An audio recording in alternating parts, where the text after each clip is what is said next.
welcome back to RBR, and this is the RS6 GT, and it's got all the ingredients to make it potentially the greatest car that Audi Sport have ever made. And I don't say that lightly, as this is the company that birthed the amazing R8 and has the richest history of the best performance wagons that we have ever seen.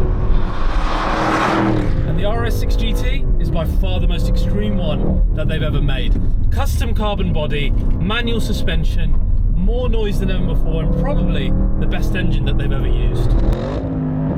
But it costs £176,000. So the question is, how much is too much for the perfect expression of a brand and a car series that we all love so much? Could the RS6 GT possibly ever be worth it? Let's find out today.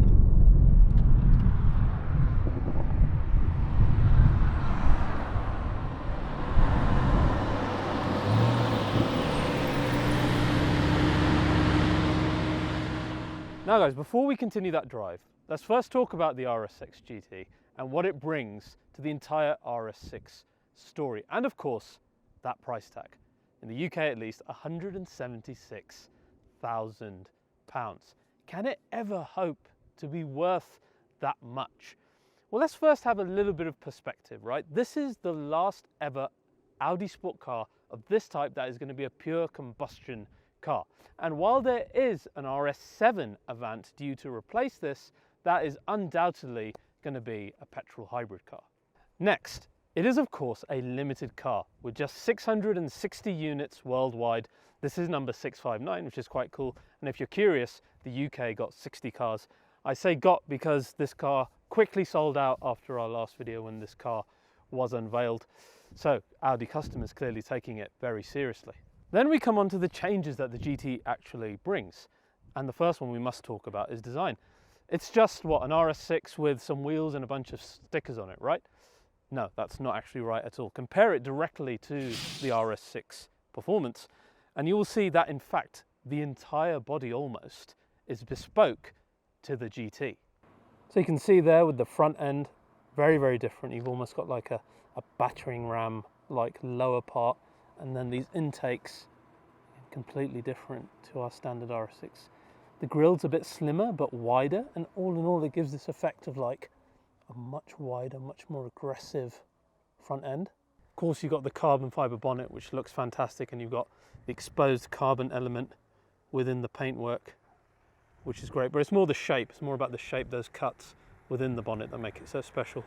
This bit I love, your air outlet in the front wings here, which of course it helps aerodynamically, helps with brake cooling, helps with pressure, all of that good stuff, but it just looks amazing as well, as it does in every Audi Sport model. And then the rear end, look at that pass-through spoiler. That is special, and it's huge and beautiful, straight out of the concept. And then a more aggressive lower diffuser, just like we found in RS e-tron GT, new RS3. It's got that reflector light in the middle, inspired by motorsport, and just a more aggressive profile in general. But then you'll notice the boot actually has this completely different flush piece that kind of finishes that off. It makes actually the rear look even wider. So all in all, a beautiful bespoke job on this. So all of this bespoke to GT. It's not just an RS6 with a bunch of stickers on it. It is a bespoke skunkworks job, it almost feels like. The wheel's lovely as well, 5 kg lighter per corner, which means 20 kg overall. Pair that with the 30 odd kg lighter carbon ceramic brakes as well, we're making some good weight savings versus a standard RS6. I mean, it's almost worth the price of admission just for that bespoke element. And we're going to talk about what other manufacturers like BMW are charging for a similar service like this soon. Then we have the heritage decals, because they are really in your face Audi, right? So this is one option you can have of three. It's in Arcona white with the typical Audi Sport colors, the tricolor of Audi, which is the red, gray, and the black. And it's a nod to the Audi 90 IMSA race car, a nice little nod to that. Audi really acknowledging their history, which I really like. You can get two other versions. One is in the Nardo Grey with these decals, and then you can also get the car in black. I think we all really loved the grey from my last video when I rendered it here. But in person, seeing this in the wild, I absolutely love it. I think it looks incredible. Now, when it comes to price tag, you must understand that this is not built just by robots. While it does begin life as an RS6 performance in the typical factory, it then goes to the smaller factory at Bollingerhof, where, say, the R8 was built and the e-tron GT is built, and a specialist team of 7 Audi engineers spend a day with the car installing not just the aesthetic parts, but also the technical differences with the suspension that we'll go into in a minute. So a good deal of this car hand-built, and later on when we talk about what other manufacturers are charging you for the same thing, I actually think it's decent bang for buck in comparison. Now let's move on to the performance upgrades, which start off pretty much with what we had on the RS6 performance. And the first thing is the engine, which is essentially unchanged. So it's still that wonderful twin turbo V8. And we have the upgraded turbos as we had in the performance with more boost pressure. So we still have 630 PS, 850 Newton meters, but here a quicker 0 to 60, I think partially due to the changes we have on the diff, etc., that we'll go into in a minute, and the gearbox. But all around, basically the same unit, which is good. And it still sounds absolutely fantastic. Have a listen to this now.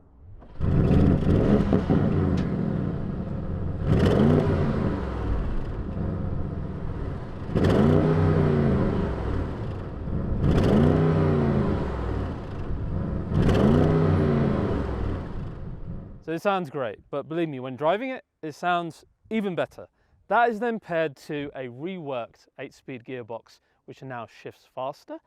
And that again is attached to the typical Quattro system, which has 85% power going to the rear, 70 to the front, but now our Quattro rear diff is actually smaller and lighter and reacts faster, particularly in the car's dynamic mode for a more neutral handling feel. But the best upgrade by far comes out of what we found in the RS4 performance, and that is the adjustable coil-over suspension. And this is just brilliant. We've got 3 stages of adjustability. You can adjust the rebound and the compression. You get a toolkit with your purchase to allow you to do it. It drops the ride height by 10 millimeters as well. And as we found in the RS performance, just makes the car even more dynamic than before, particularly with regards to steering. And in the RS6 GT, we actually have even stiffer stabilizers both on the front and the rear to those values as well. So all of this is going to add up to quite a bit of difference. And then finally, a newly developed tyre with Continental, the Sport Contact 7, that gives us 2 meters shorter braking distance. And that's not marketing fluff. We did find that when we drove the RS7 performance with the same tyres in the USA. So that's a good tyre on the car. The interior, of course, sees updates as well. And there's a number of unique things for the interior, and I want to show you what those are like right now. Inside, the GT gets a unique interior to an extent. It's nothing like the bespoke exterior, but it's nice that we have a few unique things. For example, in our driver zone, we've got the white dials that are reminiscent of the RS2, and they come in all the different views that you get for the car, whether it's in RS mode, as we are now, or you can go to the classic roundels. And they look really, really nice, actually. I like that differentiation. The main thing inside here is actually the stitching, the trimming, the seats, as you can see, absolutely gorgeous. These are the carbon bucket seats that first debuted in the RS4 competition. I don't know why I kept calling it the performance. And you may have seen them in some high-performance Skodas as well, but they are fantastic looking seats. Tons of microfiber Dynamica all around this interior. And then we've got the special copper stitching, which is only something that you get inside the GT, which is very nice. All in all, making this, particularly thanks to the seats, quite a special place. Again, a lot of effort put into a special edition like this, which is nice to see. Now, a lot of people have spoken about the price of this car, and you're right, it is expensive. When an RS6 performance is maybe 130, 140k maxed out, this is 176. But let's look at another manufacturer which is also doing a similar thing, where this car is obviously trying to maximize the most extreme version of the brand, right? And that's what the RS6 GT does. Look at BMW's 3-litre CSL. It's doing the same thing. Bespoke carbon body, built by hand. Yes, it's manual, but it's maximizing the same thing with different body parts, etc. That car is $750,000, guys. Okay, and maybe you can say, okay, maybe they're both bad ideas, right? Let's look at AMG's final editions, like the E63 final edition, which is literally just paint and a bunch of stickers. No technical differences, no aesthetic differences, and pretty much a similar price hike to the standard car. Look, as an AMG fan, if I had something like this and maybe I was paying a bit more for it, I think I might be happier at the end of the day. So in that perspective, and considering the hiking of new car prices anyway, this was probably, I think eventually we might think it's a bit of a steal in the future, because I see this one appreciating. But really the test of it is, how does it drive, right? There's only one way to find that out. That's by taking it down these amazing Spanish canyon roads.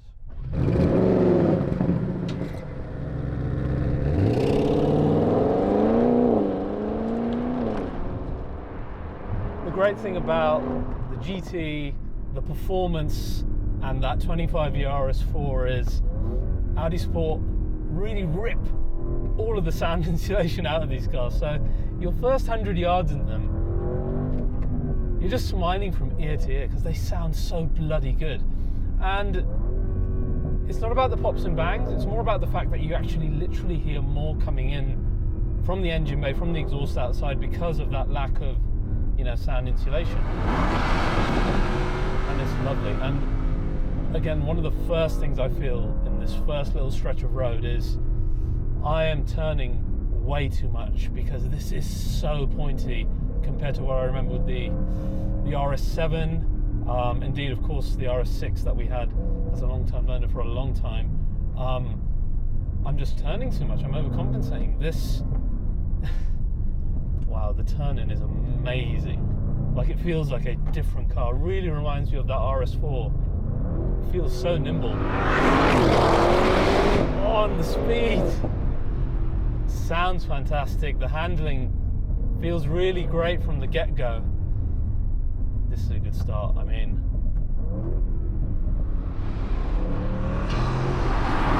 you know, you quietly hope when you come into a car like this that they've made the best even better, and first few minutes it really feels that way. Now, I think I like to always address speed first, because I don't think it's that important, because modern cars are so fast, but regardless, it needs to be addressed, and I'd like to get it out the way to begin with. So let's talk about speed first with a launch.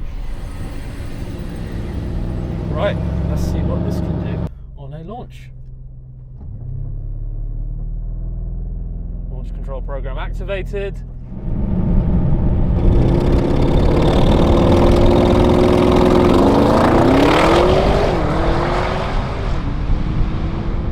So that's quick. That is 3.4 seconds. Didn't beat the official figures though, but still pretty amazingly quick. There's a bit of, I feel like, hesitation from the drivetrain at the start, but still, that is the quickest RS6 that we've ever tested. So very, very impressive. Let's talk about the handling, which is the highlight for me of this car, okay? The turn-in, like I said, is so keen to point in now versus what I was used to before in the previous car. Dare I say, I think it feels keener than even the RS4. Such good body control. Oh, it feels like a totally different car. One thing you feel immediately, again, is not just the steering on the front, but how the rear reacts, particularly in your sport stability control, where it's just got a turn and a playfulness that this car never had before. Gearbox, very reactive, and I'm not surprised by that, because when we drove the RS4 competition and the RS6 performance, to be fair, the gearbox was so improved. You know, it doesn't feel like a torque converter in that way. You're shifting, you know, on demand. It's not, you know, lightning quick like a GT3 PDK, but then it hasn't got that lag that you would attribute in the standard RS6 either. So a lot more pleasant shifting experience, and I think that then contributes to what we're ending up with: better grip, better launch, you know, just a more responsive drivetrain altogether. One other special mention when it comes to handling and the whole experience has to go to both the brakes, so the stopping power, and part of the stopping power is of course these new tyres from Continental, which I said when I drove the RS7 performance I had to rewire my brain in order to stop braking so early because they were doing such a good job of literally braking the car that much earlier. And now I'm much more used to it, and it just makes you faster. It's simple common sense, right? The later you can brake, the quicker you can get back onto the power. And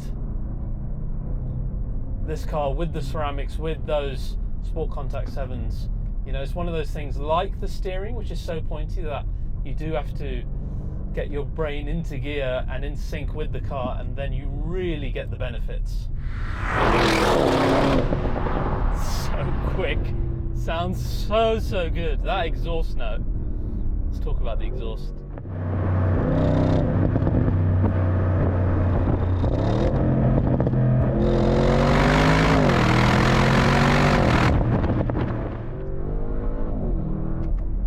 Pops and bangs, at will, all that hooligan attitude that you want from a proper RS6. I love it. It's such a great engine, this, and this is by far its best form ever that we've had in an RS car. To be fair, I mean, you know, the performance just as fun, which is good, because by the end of this video you might end up wanting one of these, and that's going to be very difficult. And really, truthfully, if this part of the experience is the most important thing to you, which I wouldn't blame you for, then that car is going to do pretty much the same job as with the RS7. You know, the other cool thing, like the normal RS6, despite the fact that we have the coilover suspension in this, you put it back into the comfortable setup here, and the suspension is okay, it's still stiff, and it's still, you're aware of it, but the dampers do a good enough job of dealing with normal day-to-day stuff, so you can still daily this car. You still got the 5 seats, you know, unlike something like the M5 CS. You still got all of that practicality of the wagon element. None of that is missing. I was reading, I think it was Evo magazine managed to get like 30 mpg driving this car sensibly, which I can't imagine how you can even restrain yourself and do, but it is possible. So all of that is still there, but we ain't gonna drive the car like that, are we? We're gonna tap into those reserves of Audi Sport magic and really enjoy it. And that's true of whether it's this or whether it's the performance, and I keep coming back to the performance because I appreciate most of us not going to be able to get a hold of that car. I think the standout feature of this car has got to be the handling, the steering, plus the movement of the rear, the fact that that typical understeer that we used to equate with the RS6, just, it's not there. Even when we're pushing it really quite hard, I think you'd have to really give it some beans on track to experience that. On these type of roads that I'm on at the moment, it's not there. It's just handling beautifully. I'm getting, you know, shades of the directional changes I could make in M5 CS. You know, that's kind of what this car is reminding me of, which is great, because what great company to have. What a car this is. You know, I'm trying to think what other wagons can match this. AMG's E63 far behind this now, in my opinion. I've not yet driven the new M5 Touring, but of course that's in the new petrol hybrid era, so that we will compare to RS7 petrol hybrid whenever that comes, so forget about that car. It really sits as a niche of its own, and I think this is different to all the other type of final edition cars. And before I finish, I just want to touch on that fact and why I think perhaps it is worth the money after all.